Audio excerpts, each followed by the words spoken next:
We the People, Lesson 2.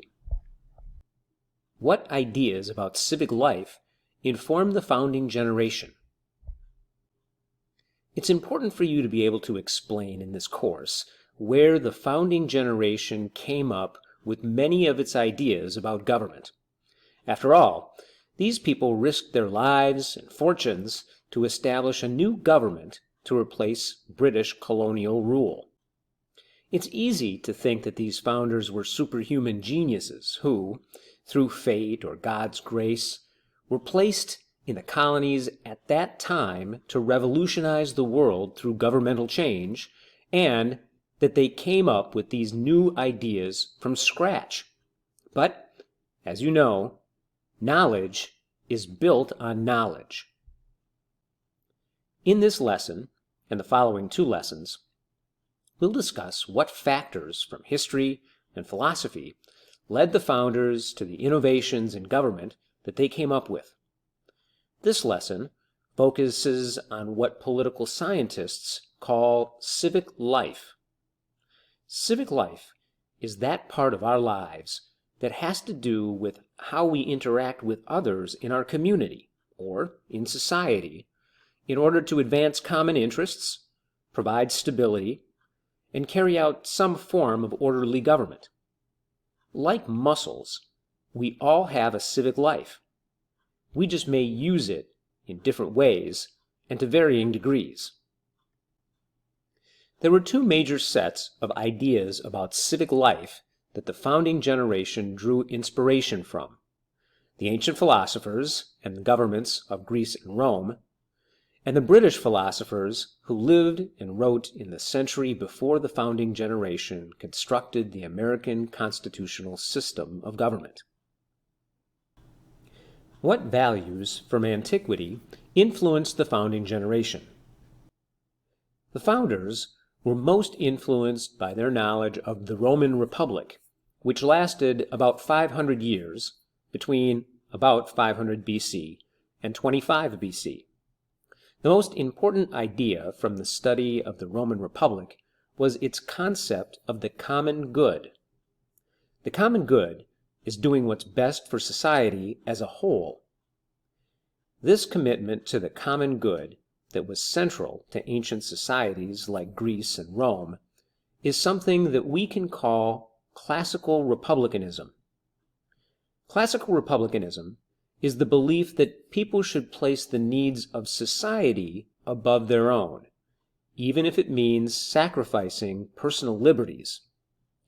The idea is that only by working together for the betterment of everyone can a society remain free and avoid being dominated by others from the outside. The founding generation was particularly influenced by three major ideas. The first idea was that small, uniform communities are best for maintaining a good social structure. Classical thinkers, like Aristotle, believed that people are political animals, in the sense that people want to be together, to work together, to enjoy life together, and therefore naturally rely on each other. If a community was too large, or was made up of people who were too different from each other, it was more likely that there would be conflict and division. Mischief makers could easily use those differences to divide people against each other and manipulate them.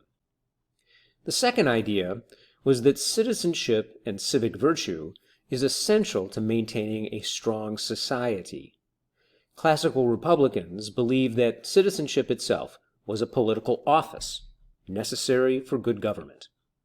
In the Roman Republic, citizens were expected to be well informed about matters of the day, to be involved in community affairs, and that there were duties and responsibilities to citizenship rather than rights. Cicero, a leader of the Republic who lived in the 1st century BC, believed that public life was a citizen's highest priority. Another great Roman leader, Cincinnatus, who lived around the beginning of the Roman Republic, was an inspiration for the founding generation. He was a citizen soldier who was twice called upon to serve as the Republic's political and military leader. Around 460 BC, he was appointed as the temporary dictator to defend Rome against an invasion by the Aequians. 20 years later, he was called on to restore order during a famine by challenging a wealthy plebeian named Malleus, who tried to become a king by using his money to buy the favor of starving Roman citizens. Cincinnatus was heroic in the minds of classical republicans, not because of his strength as a leader, as much as his decision, in both instances, to walk away from power and return to his life as a farmer. Cincinnatus was in a position to make himself a king, but instead gave up his power for the good of the republic. The founders called this kind of behavior civic virtue, doing what's right for the good of the people. Finally, the third idea was that it is important to establish a system of moral education. People were expected to practice the rituals of Roman society, to recognize the symbols of Roman society, and to reflect the values of Roman society.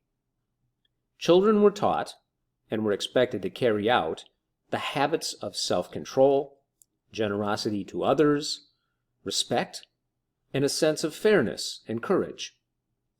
Children had to study the history of the Republic, especially the stories about the people who practiced civic virtue. Reputation meant everything in ancient Rome, and people needed to trust each other if they were going to rely on each other for maintaining a strong society. The entire community, then, was responsible for educating children and reinforcing social expectations. These ideas of small, uniform communities, civic virtue, and moral education found fertile ground in colonial America, and therefore were perfect for establishing effective government during the colonial period. What is the role of philosophy in the study of government? Most intellectual leaders in the colonial period were also familiar with the political philosophers in Great Britain in the 1600s. Those philosophers, in a very real way, rewrote government in England in a century or so before the founders established a new independent government in America.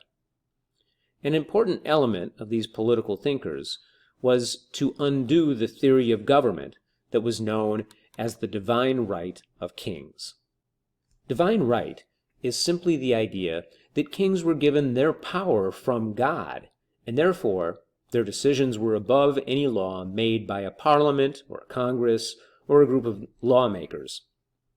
England had operated under a mixed constitution for centuries, where the king had to share power with a council of noblemen, who gathered together from time to time to establish laws in Parliament. Some people believed that because the king's power was divine, going against the king was equivalent to going against God. Opponents of this idea believed that self-government, in which the people were involved in all decisions, and that the king's authority was limited by the people's will, was necessary to maintain a just and peaceful society. What values from natural rights philosophy influenced the founding generation?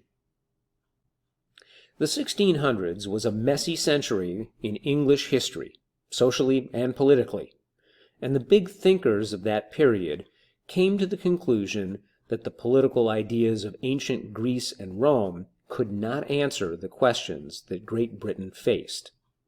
A new wave of political philosophers, such as Thomas Hobbes and John Locke, took the lead with their ideas about the rights of individuals, which became known as natural rights philosophy. The big difference between their ideas and those of ancient philosophers like Aristotle and Plato was in the nature of human behavior.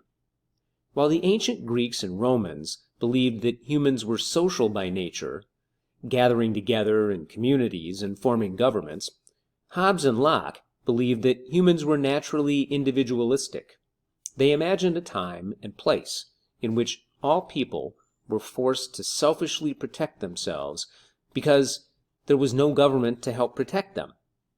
All people, in this state of nature, were born with individual rights, but they were unlimited, which led to lives which, as Hobbes put it, were, quote, solitary, poor, nasty, brutish, and short. Only by entering into a contract or agreement could people find salvation from this horror. Only by agreeing to give up some of their natural rights to a government could they achieve some safety and stability in an organized society. By entering into this social contract, the people would give their consent to allow the government to limit their rights. Hobbes and Locke agreed with each other on this part, but disagreed in some ways.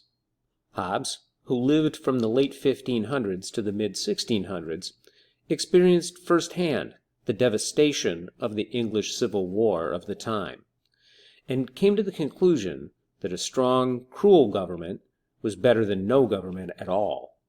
So, in his book, The Leviathan, he argued that once the people give up their rights to a monarch, they cannot overthrow the government, even if the monarch becomes a tyrant. Locke, on the other hand, believed in what is known as popular sovereignty. Popular sovereignty is the idea that the people are the ultimate authority of the government, that the power of government comes from the people, and if the government breaks the social contract by abusing the people's natural rights, the people can change the government.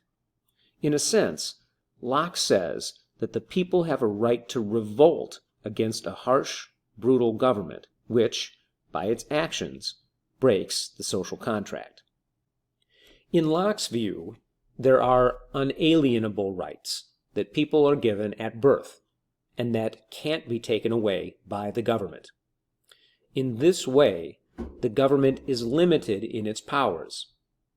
Some of the rights that Locke identified as unalienable include life, liberty, and property.